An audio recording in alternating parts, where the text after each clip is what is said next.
Al oriente de El Salvador, estas montañas, cerros y ríos fueron testigos silenciosos de la masacre más grande de la historia contemporánea en Latinoamérica.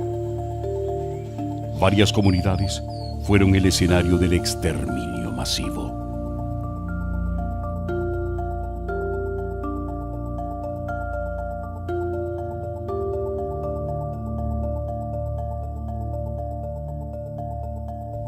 En 1981, a partir del 9 de diciembre, en el departamento de Morazán, en los poblados de El Mozote, La Joya, Cerro Pando, Jocote Amarillo, Ranchería, Arambala, Cerro Ortiz y Toriles, se llevó a cabo el genocidio de casi 1,000 personas, en su mayoría niños y niñas.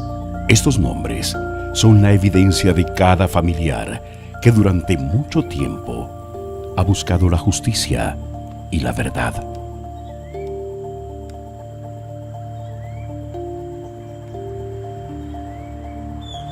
El Mozote nunca más.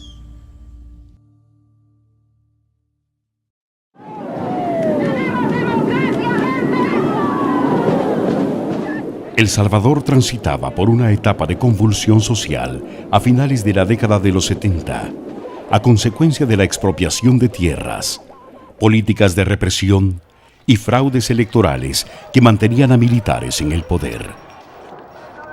Todo esto dio impulso al movimiento popular que en enero de 1980 se concentró en la protesta más grande de la historia del país. El arzobispo de San Salvador, Monseñor Óscar Arnulfo Romero, señaló cada asesinato de los sacerdotes y condenó la violencia que se ejerció en esa época. Quiero hacer un llamamiento a todos los sectores del país para que evitemos el tener que llegar a una guerra civil y de todos modos logremos en nuestro país una auténtica justicia.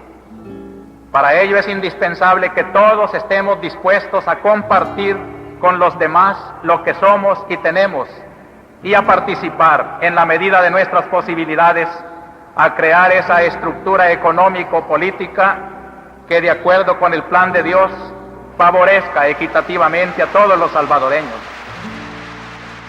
Se volvió una luz de esperanza para los salvadoreños en medio de la represión. Sin embargo, el 24 de marzo de 1980, una bala silenció su voz. Mataron al arzobispo.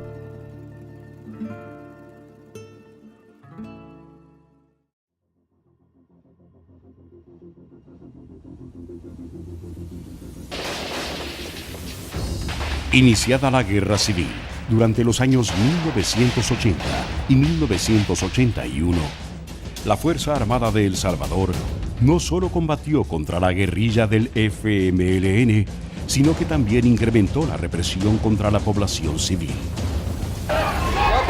Quite la cámara, maestro. No la vaya a dar pedazo. Bajo la estrategia de tierra arrasada, desarrolló numerosas masacres contra comunidades enteras, asesinando en el campo a hombres, mujeres y niños. La política de tierra arrasada es una táctica militar que consiste en destruir absolutamente todo lo que puede ser de utilidad al enemigo. Por ejemplo, cultivos, animales comestibles, viviendas y la vida misma de las personas. Surgen los batallones de infantería de reacción inmediata, conocidos como BIRI, entre estos el Arce, Bracamonte, Belloso, Atonal y Atlacatl. Los batallones de infantería de reacción inmediata, BIRI, eran batallones especializados en tácticas de exterminio masivo. Fueron entrenados en la Escuela de las Américas en Panamá, con el financiamiento del gobierno de los Estados Unidos.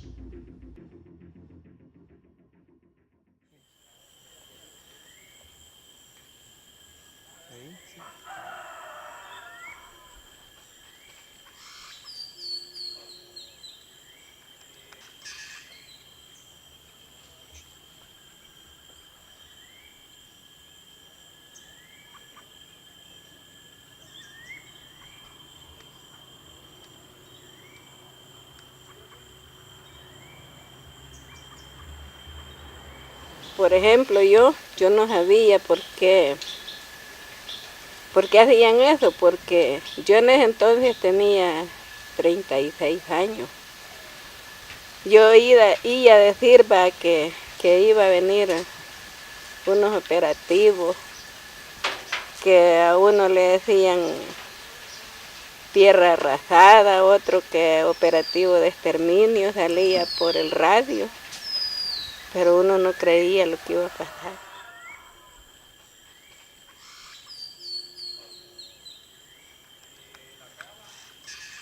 Mi esposo aquí en Arambala, él aquí quiso matar. Pues mi suegra aquí me estaba cuidando del niño, del papá de él. Y me dijo, ella voy a ver la otra nuera que tengo en el mozote, me dijo, mañana temprano estoy aquí, me dijo ella. Vaya, se fue como a las 4 de la tarde, que nunca volvió. Ella ya murió con todas las hijas y los otros hijos de ella. Calculadamente, no voy a dar un dato exacto porque entre algunos sobrinos ni los conocía muy bien, pero hice la cuenta de 44 familias, entre hermanos, primos, tíos y sobrinos. Mi familia de mi esposa mataron allí 2 niños como este y una muchacha que ya está adoptada y la esposa, eran 4. Pero allí iba un niño que era nieto, que es de esta zona, que usted está allí, mi familia. Y mataron a Israel, que era tío también, esos tíos míos eran varios.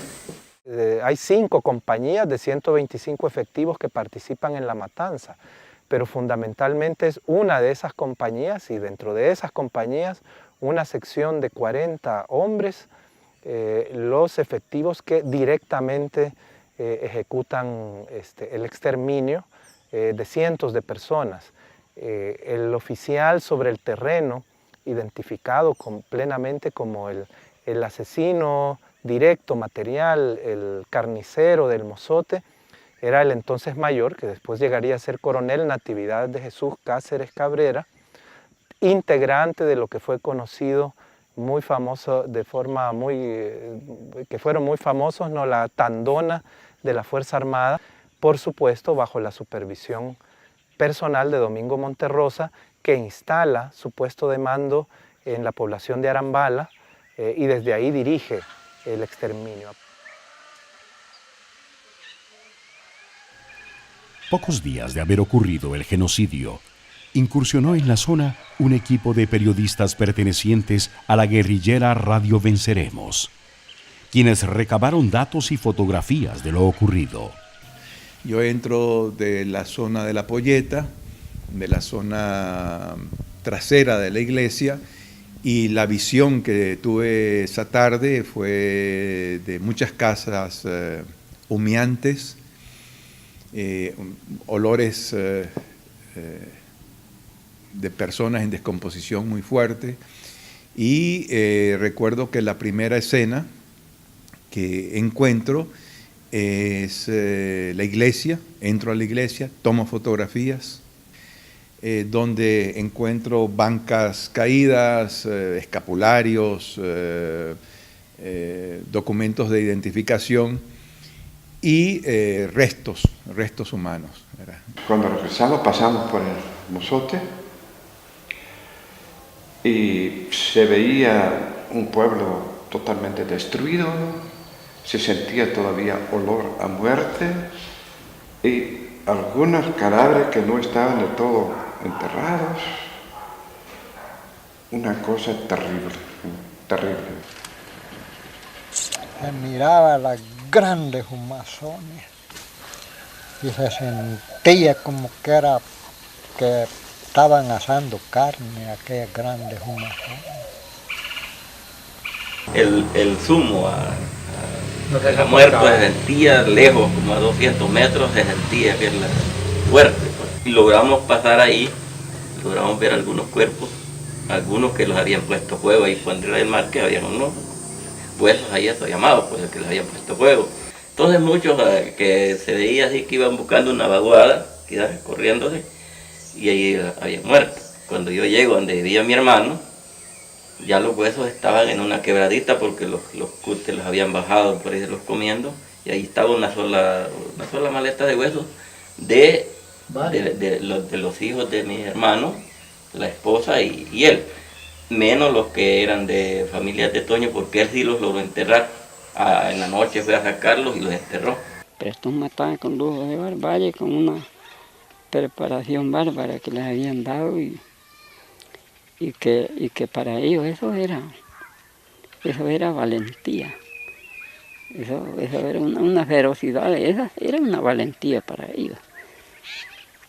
Qué doctrina más bárbara le metían a estos batallones. Radio Venceremos había denunciado permanentemente la masacre, pues toda esa política de la administración Reagan, haciéndole creer al mundo que eran inventos de la radio.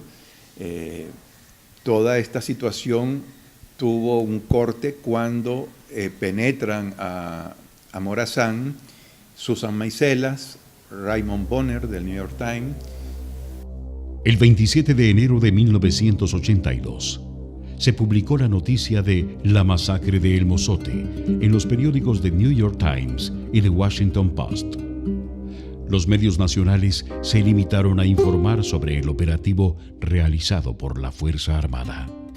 Y pues ellos toman fotografías, Raymond Bonner publica en el New York Times, y allí es cuando el mundo comienza a dudar de la versión de la administración Reagan de que el Mozote no había sucedido.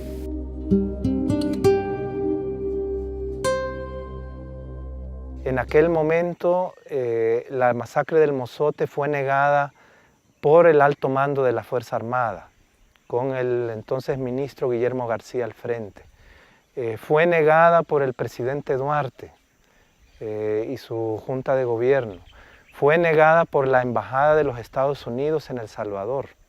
Y cuando el gobierno de los Estados Unidos debió defender la continuidad de la ayuda militar al gobierno de El Salvador, que se condicionaba por el Congreso de los Estados Unidos al respeto de los derechos humanos, también negó la masacre. Durante el gobierno estadounidense de Ronald Reagan, se financió a la Fuerza Armada salvadoreña con $1 millón diarios para reforzar estrategias contra insurgentes. Informe de la Comisión de la Verdad de la ONU. En El Salvador, la noticia y la denuncia se difundía a través de pocos medios de comunicación, mientras el resto, las corporaciones televisivas y radiales, así como los periódicos de mayor circulación, se convertían en cómplices de la masacre, guardando silencio, no investigando periodísticamente y promoviendo las versiones oficiales que negaban los hechos.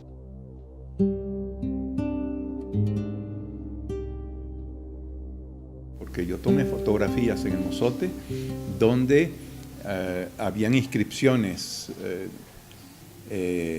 del batallón Atlacat que decía: por aquí pasó la segunda compañía del batallón Atlacat, y enviaban insultos a la insurgencia, ponían dibujos soeces y era la firma con orgullo de que por allí habían pasado estos señores.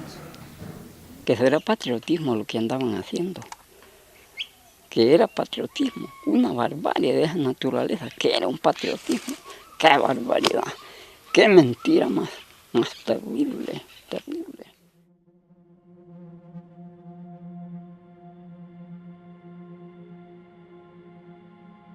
Ante este silencio y complicidad, la voz de la sobreviviente Rufina Amaya se convirtió en la voz de las víctimas de la masacre. Rufina Amaya se armó de valor y comenzó a denunciar y a exigir justicia no solo para su familia, sino para aquellos niños y niñas, para las mujeres y demás víctimas de la masacre. Toda la gente aquí la sacaron por grupos a matarla a las otras casas. Pues. Después que las mataban les ponían fuego, porque se miraban las hogatas de las casas prendidas.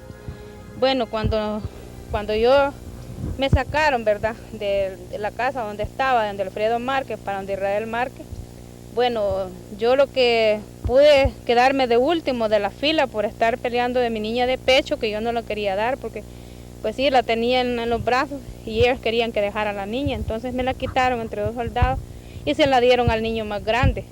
Entonces, pues sí, yo me fui llorando pues por mis niños que ahí los dejaban encerrados. La voz de Rufina Amaya, testigo de lo ocurrido, se convirtió en el fiel testimonio de denuncia a las atrocidades cometidas por el ejército salvadoreño. Ella salió como los 4 días de allí de nosotros. Ella salió desnuda, sin ropa. Rompió toda la ropa cuando iba saliendo para abajo en unos escalares. ¿Y cuando usted la vio? Ya la vi, que ya le había dado ropa a una señora allí, ya estaba bien pechita, ya tanto de andar hambriando. Y los niños, ella habían afligido que no llevaba a los niños. Que los habían matado allí. Admiro esa valentía que ella tuvo de no gritar, de no y quedarse allí y aguantando ese dolor profundo de la muerte de sus niños. Porque una persona hasta conoce hasta el canto del gallo de su gallinero. Conoce hasta el cacarear de las gallinas, de uno las conoce. Ahora el ladrido de un perro. Y entonces ella, ¿cómo no iba a conocer los gritos de sus niños? Los conocía. Eso. Yo llego a una conclusión real de que ella oyó los lamentos de sus niños. Les conocía la voz, los gritos. Cuando dije que le decía, mamá, me están matando. Ella vive entre nosotros. Pero ella vive en el recuerdo de cada uno de nosotros vive. Pude sentir el sufrimiento que ella llevaba en sí.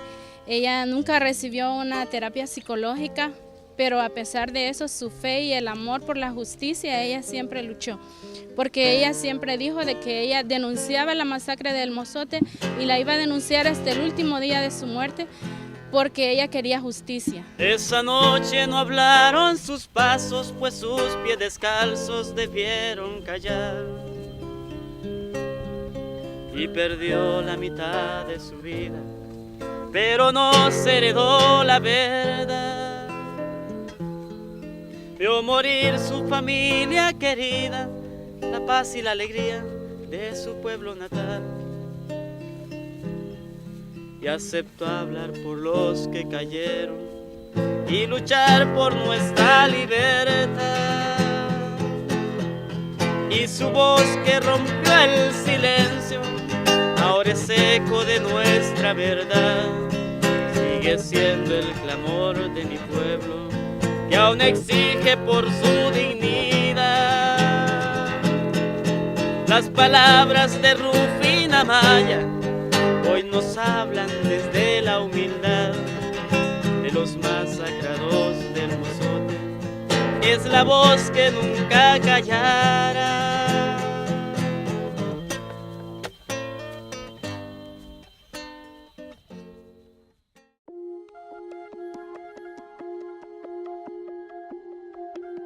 El registro oficial, elaborado por el gobierno de El Salvador, reconoce que en la masacre de El Mozote y lugares aledaños, el batallón Atlacatl ejecutó a 986 personas, de las cuales 479 eran mujeres amas de casa, ancianas, adolescentes, niñas.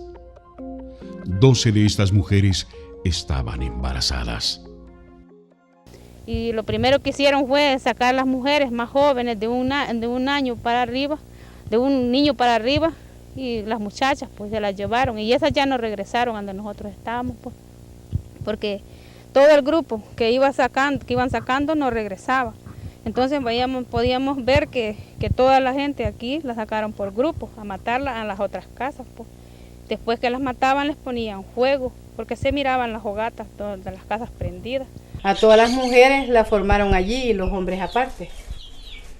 Y mataron primero a todas las mujeres, después mataron a los hombres y a las doncellas las subieron allí al cerro. Ese cerro le dicen el Cerro de la Cruz. Allí mataron a las doncellas. Pero acá es donde cayó la bomba y acá es donde estaba la casa. Y acá es donde dicen que mataron a las mujeres, aquí es donde Hicieron las exhumaciones, hallaron restos bastantes. Por la cantidad de mujeres asesinadas, esta masacre podría considerarse una agresión directa contra la mujer. Era una constante que los miembros del ejército salvadoreño violaran a mujeres que encontraban a su paso durante los operativos militares.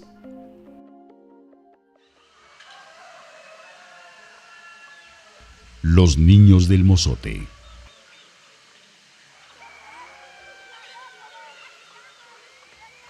En la masacre de El Mozote y lugares aledaños, las víctimas también fueron niños y niñas. 64 eran menores entre 13 y 18 años. 228 eran niños entre 6 y 12 años. 254 eran niños entre 0 y 5 años. 12 eran bebés no nacidos. En total, de las casi 1000 personas asesinadas, 558 eran niños y niñas, más de la mitad de las víctimas.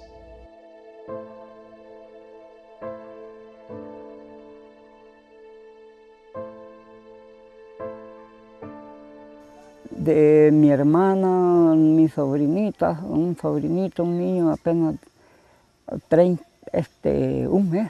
un mes de nacido. Y tenía otra niña pequeñita, bien bonita, la niña, este pelito amarillo, como que era media gringuita. Ahí la mataron, tenía como unos 5 años.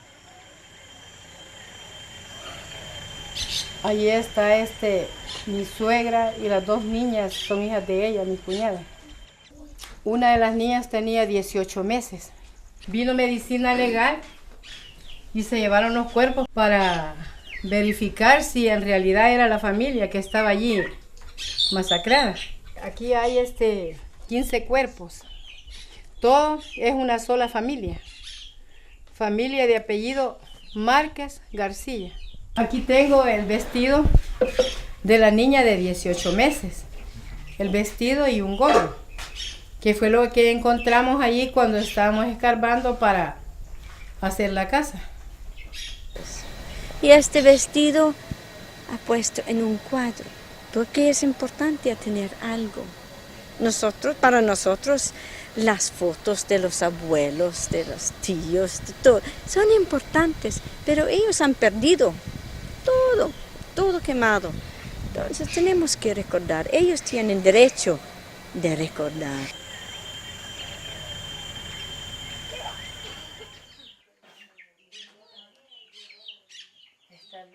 El batallón Atlacatl, dirigido por el coronel Domingo Monterrosa, actuó al pie de la letra con la estrategia militar de tierra arrasada. No tuvieron compasión con nadie, ni con mujeres embarazadas, amas de casa, madres e incluso ancianas. Igualmente, la brutalidad no perdonó a adolescentes, a niños y niñas, ni a los recién nacidos.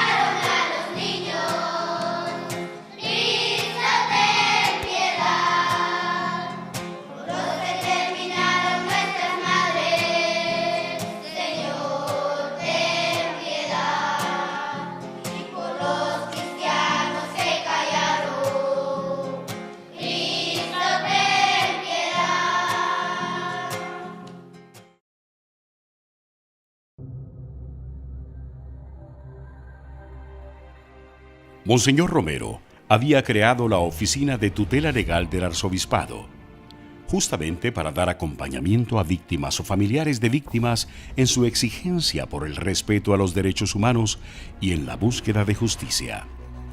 Esa oficina era dirigida por la doctora María Julia Hernández, quien al enterarse de lo ocurrido en El Mozote, decidió hacerse presente en la zona y comenzar a investigar el caso junto a su equipo de abogados y técnicos. La denuncia de Rufina y de los sobrevivientes permitió con mucha lucha también por la justicia que libró tutela legal las víctimas y las organizaciones del norte de Morazán, de que un tribunal de El Salvador logre documentar la masacre, permita las inspecciones y permita exhumaciones en el lugar de los hechos. Pero aquí hay que destacar un esfuerzo importante que hizo tutela legal, sí, porque ellos son los que se destacaron en andarlos buscando. Aquí no hay que darse muchos rodeos de que nosotros buscamos, los buscaron y empezamos a apoyarlos, porque aquí lo que predominaba en esos días era el miedo. De parte de instituciones estatales, nunca hubo acompañamiento a las víctimas. Por el contrario, fueron constantemente humillados y descalificados en su lucha. Algo que también ocurría con otras masacres y que se denunciaban públicamente o con casos individuales de asesinatos, torturas o desapariciones forzadas. Casos que ocurrían cotidianamente.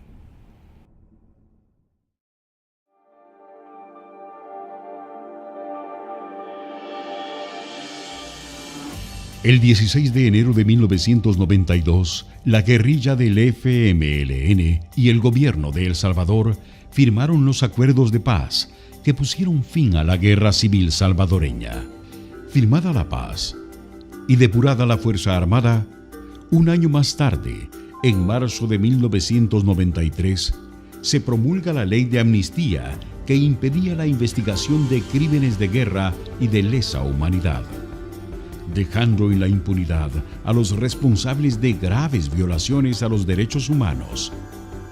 Fue por esta razón que los familiares de las víctimas de la masacre buscaron y encontraron justicia únicamente en instancias internacionales.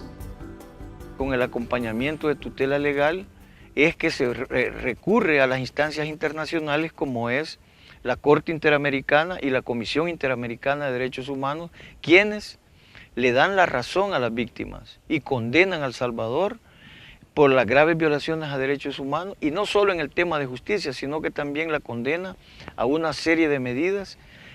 Son medidas de tipo social, medidas de tipo económicas, que hoy por hoy ya la mayoría de víctimas están siendo beneficiadas por medio de una sentencia.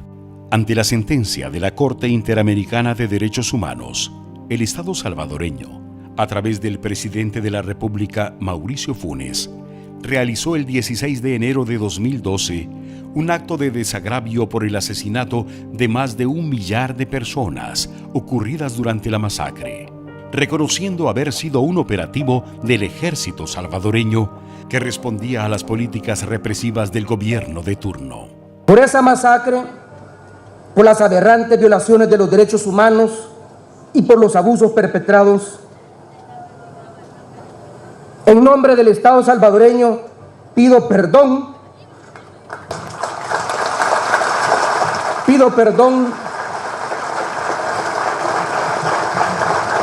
a las madres, padres, hijos, hijas, hermanos, hermanas, que no saben hasta el día de hoy el paradero de sus seres queridos.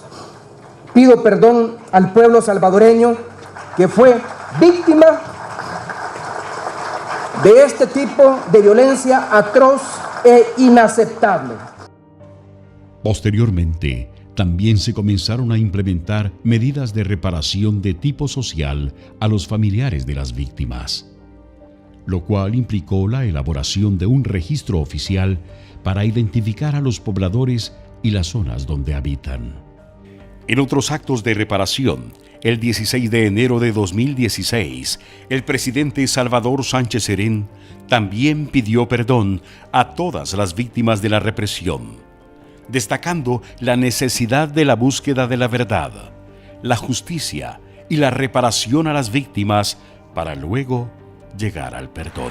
Asimismo, en el caso de la masacre El Mozote, una de las páginas más dolorosas de nuestra historia, hemos dado pasos importantes en el cumplimiento de la sentencia dictada por la Corte Interamericana de Derechos Humanos a favor de las víctimas y sus familiares.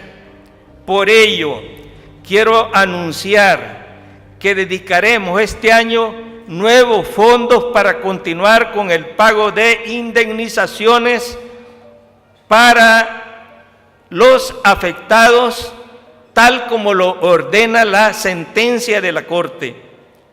Ya están en marcha otras medidas de reparación, como los programas de atención y tratamiento integral de salud y otros para el desarrollo de estas comunidades.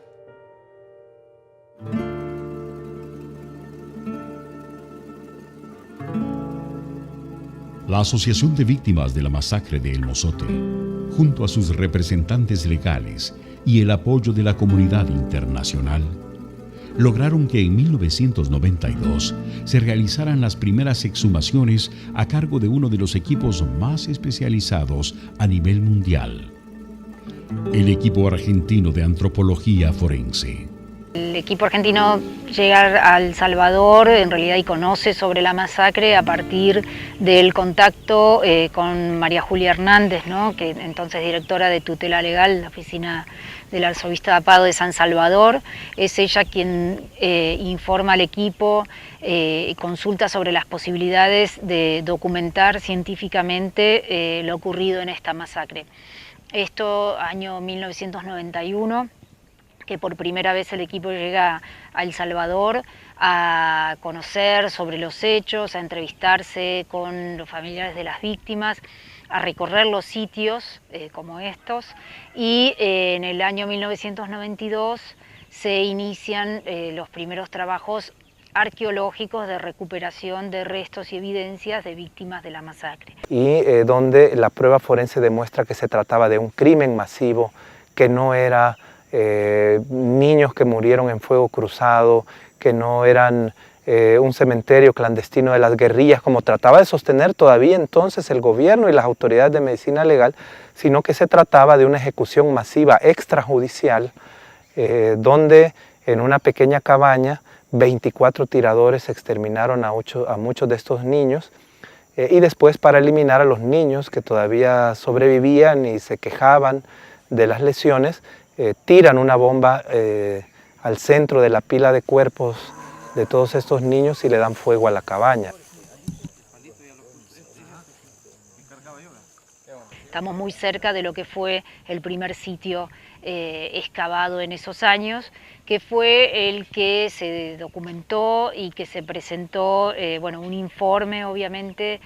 Nuestro trabajo es justamente a partir de las técnicas de la arqueología y de la antropología, poder recuperar de forma arqueológica y técnica todos los elementos que se hallan en los sitios en donde fueron inhumadas las personas o donde quedaron sus cuerpos. Es decir, se recupera, por supuesto, ya material óseo, porque ha pasado, el tiempo transcurrido hace que solo se encuentren restos óseos, y también elementos asociados como la vestimenta y también evidencia balística, ¿no? Que con esa evidencia muchas veces es posible también dar cuenta, justamente y viendo las lesiones, ¿no? Que hay en los restos, dar cuenta de la causa de muerte. Entonces el proceso implica el trabajo arqueológico y luego el trabajo en laboratorio para analizar toda esta evidencia que se recupera. Uno ve, las víctimas, las edades, mayoritariamente niños, como fue el caso del sitio aquí del Mozote. Entonces, de alguna manera, esta evidencia científica contrarresta esos discursos negacionistas, digamos, sobre los hechos. Los expertos argentinos descubrieron las pruebas del crimen. La evidencia científica irrefutable que la masacre era un hecho real, que las víctimas tenían la razón en su denuncia y que el silencio, complicidad y negación de parte del Estado y sus aliados era una estrategia de encubrimiento, como en otros tantos casos de graves violaciones a los derechos humanos. Esos testimonios desgarradores que cuentan estas familias lo conmueve a cualquiera. Y ahora, venir a visitar estos lugares donde están sus seres queridos, yo creo que para ellos es un proceso que viene como a cerrar un duelo.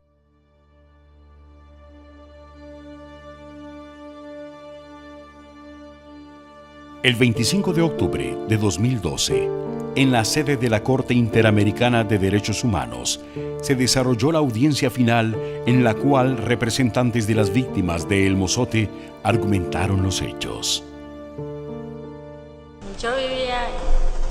el mozote, estaba en mi casa. Y en ese entonces sucedió algo tan terrible, cosas de la vida que uno no quiere que pasen. Hubo un operativo tan inesperado porque siempre llegaban operativos, pero pasaban, no había nada allí. Lo que pasó allí, que entró el ejército y mató mucha gente. Entonces yo tuve que huir hacia un cerro para poder defenderme. ¿Usted sabe si alguna persona ha sido castigada por los hechos de la masacre? No, yo que no hicieron nada, pues ellos no. A nadie le escuchaban, que algunos tal vez fueron a hablar, pero no les escuchaban.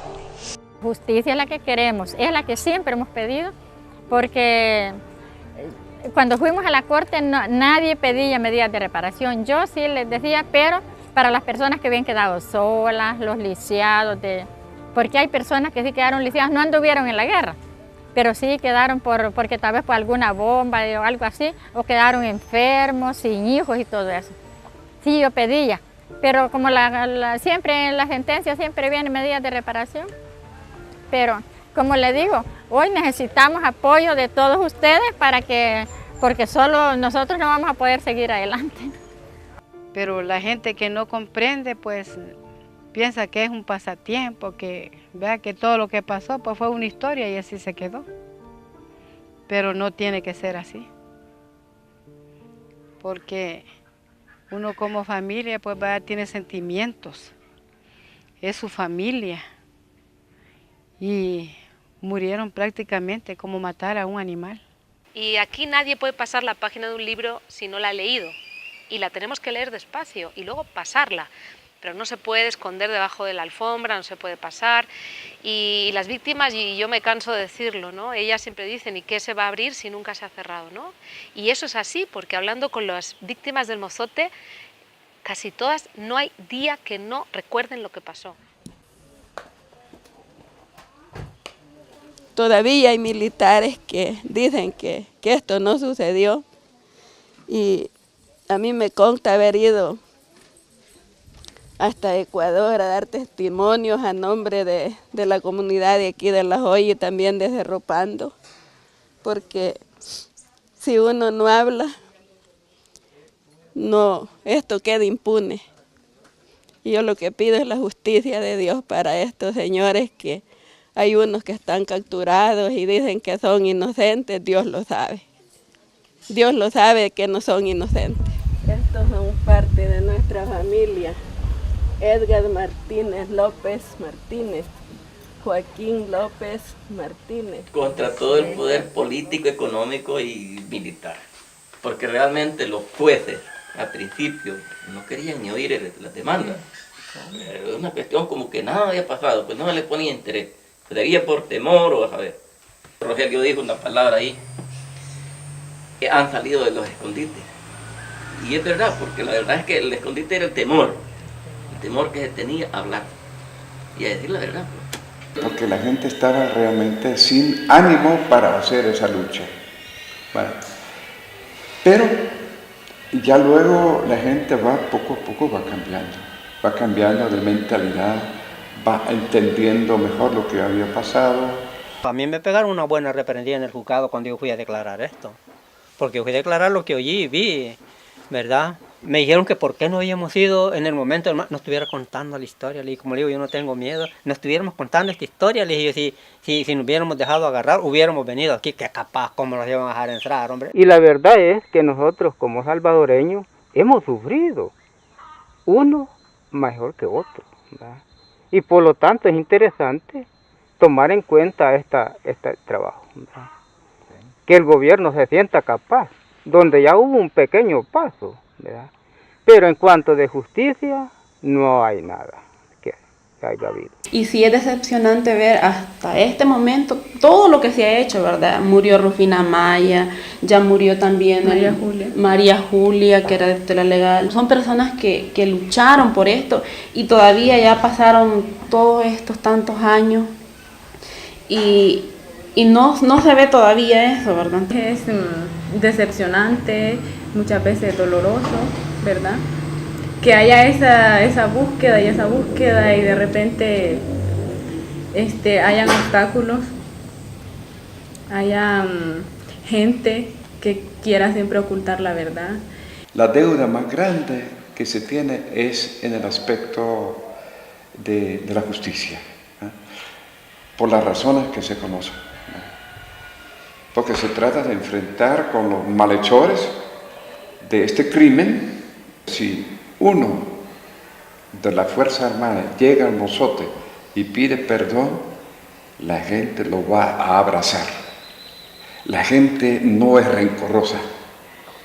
La gente está dispuesta a abrirse al perdón y a la reconciliación.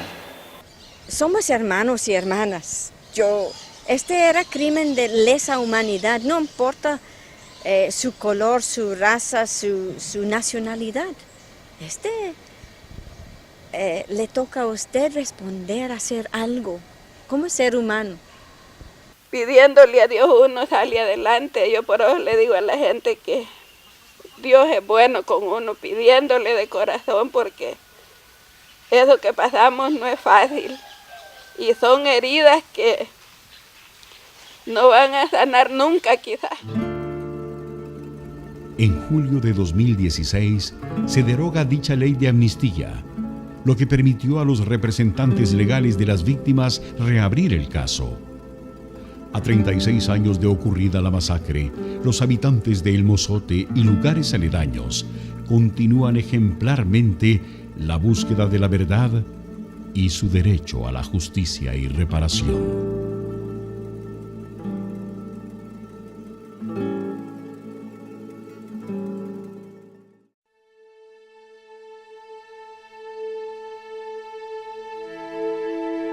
La lucha de estas comunidades por alcanzar la justicia, aún en contra de todas las barreras oficiales, es un ejemplo de humanidad en contra de las estructuras de poder que protegen a los hechores de graves violaciones a los derechos humanos. Las víctimas queremos seguir luchando para que esto llegue a esclarecerse, porque siempre ha habido personas que están atacando a las víctimas, que no quieren que hablemos la verdad. Nosotros no estamos inventando, es la verdad que sucedió acá. Asesinaron tantos niños, mujeres embarazadas, aún mi hermanita que estaba en su último mes de embarazo, mis padres y tantas personas de mi familia y mis cuñados, mis cuñadas, una que estaba unos 2 días de haber dado a luz, otra embarazada, y esta desgracia que sucedió aquí no se la deseo a nadie. Yo les digo que hay que hablar, porque si no hablamos las víctimas van a hablar las piedras, como dice la Sagrada Escritura. La consolidación de la paz es un proceso, y al caminar esta ruta pacífica debemos tomar el tiempo de oír las voces que exigen verdad, justicia y reparación. Y a las instituciones del Estado, además de oír, tienen la obligación de dar respuestas en línea con las obligaciones internacionales en materia de derechos humanos. Y pues solo quiero manifestar que si en este caso se pusiera el mismo ánimo que en otros casos que se investiga, pues tendríamos una buena administración de justicia. El no hacer justicia, el dilatar la justicia, también es corrupción. Una comunidad que lucha en contra de la impunidad, un pueblo que resurge de las cenizas y que ahora, en su día a día, también le sonríe a la vida, con esperanzas de un futuro mejor para todas y todos. Yo entiendo que la guerra ha dado una sacudida fuerte al pueblo, al país, de tal manera que estamos nosotros en un carril diferente. Falta mucho por hacer, por supuesto, pero como que ya vamos poquito a poquito acercándonos. No hay personas aquí que no han perdido familia, pero aquí está haciendo vida nueva siempre. Son comunidades que simbolizan la esperanza, la derrota y el aplastamiento total en el momento del genocidio, y fueron capaces de levantarse y de construir de nuevo comunidad, de nuevo tejido social, sin volverse comunidades violentas y volviéndose comunidades productivas, pacíficas. Da mucha esperanza, ¿verdad? Que hay gente que le interesa la vida, que le interesa la justicia, porque es la manera de vivir, ¿verdad? Porque seguramente buscan que todos seamos iguales, ¿verdad? No se rinde. Sí me voy a cansar porque ella no tenga capacidad, pero eso ya es capacidad humana, es la capacidad espiritual siempre la va a vivir. Y esa me la voy a llevar para estarla derramando allá para abajo. Sí. Sí, y va a seguir luchando. Y tenemos que aplaudir a esta comunidad porque ha recuperado la vida. Entonces, ellos pueden decir, el Mozote, nunca más.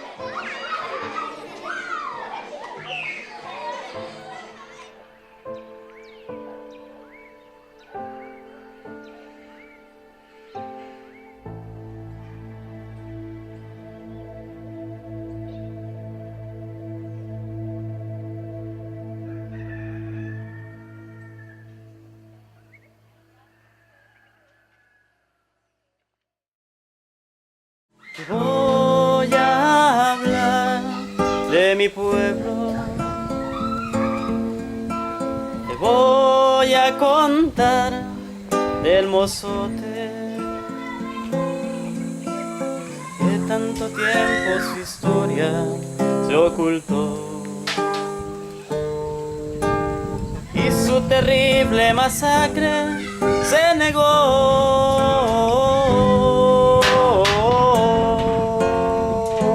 Para que esto siguiera más adelante, tuvimos que trabajar muy duro, luchar para que pudiéramos conseguir justicia, tuvimos que salir fuera de nuestro país para que hubiera una sentencia.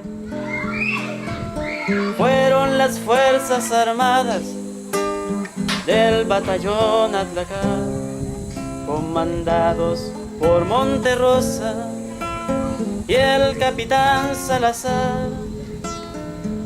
Mire, aquí por el hecho que yo me di cuenta es Monterrosa, porque fue el que dio la orden para que sucediera todo esto aquí. Pero mire, como dije, Dios tarde pero no olvida, porque es lo que quería hacer más justicia. Él aquí quedó también en la zona. Llegaron un 10 de diciembre, cuando el sol ya se iba a dormir, engañaron a toda la gente, que nadie iba a morir. Fue un viernes 11 de diciembre, que sacaron la gente a la plaza, torturaron a los hombres, acusándoles de guerrilleros. Óigame mi comandante, ¿qué es lo que estamos haciendo? Le quitamos al pez el agua, pa' que mueran los guerrilleros.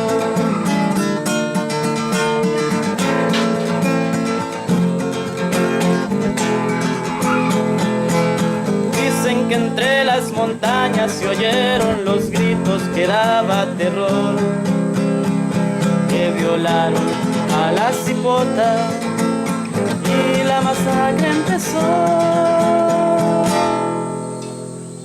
Nuestro caserío El Mozote, en el jardín de los niños inocentes se dio la primera exhumación, donde nos dimos cuenta cuántos niños fueron asesinados sin saber por qué.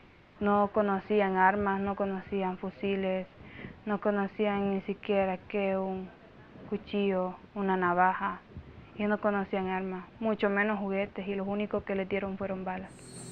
Mataron a todos los hombres sin ninguna compasión.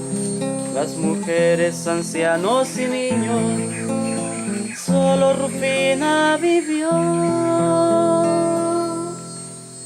El 27 de enero en el Washington Post se publicó la verdad. Mataron a 1000 campesinos al norte de Morazán. Te voy a hablar de mi pueblo, te voy a contar del mozote, que tanto tiempo su historia se ocultó, y su terrible masacre se negó.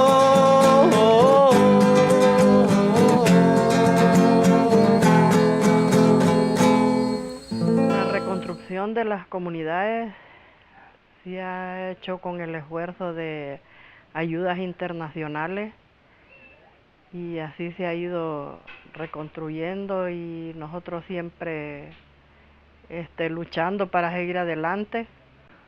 Para nosotros los jóvenes del Mozote es importante no olvidar lo que es la memoria histórica, lo que pasó en un 11 de diciembre de un año 1981. Es el pueblo más grande, ¿verdad? Más bello, y se le ha maltratado.